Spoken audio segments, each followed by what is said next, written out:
మహేష్ బాబుకి ఉన్న brand image గురించి ప్రత్యేకంగా చెప్పాల్సిన అవసరం లేదు.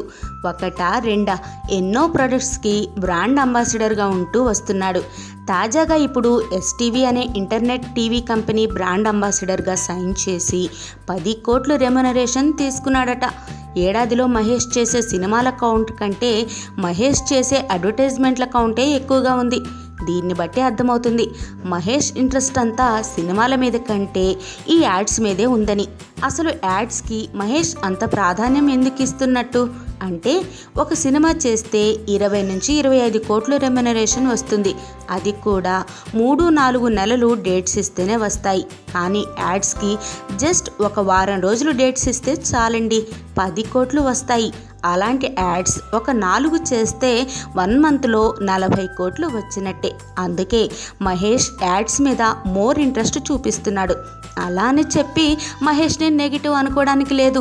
మహేష్ పక్కా బిజినెస్ మెన్ కావచ్చు, కానీ మహేష్ ఎందుకింతలా డబ్బు గురించి ఆలోచిస్తున్నాడంటే దానికో రీజన్ ఉంది.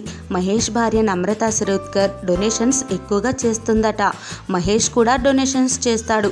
ఇలా వచ్చిన డబ్బంతా డొనేషన్ చేసుకుంటూ పోతే ఫ్యూచర్లో పిల్లలకి కాలేజ్ సీట్ కోసం డొనేషన్ కూడా కట్టలేని పరిస్థితి వస్తుందనే ఉద్దేశంతో మహేష్ ఇలా వచ్చిన ప్రతి యాడ్ తన కెరీర్లో యాడ్ చేసుకుంటూ వెళ్ళిపోతున్నాడు. సో అది మహేష్ యాడ్స్ చేయడం వెనుక ఉన్న రహస్యం.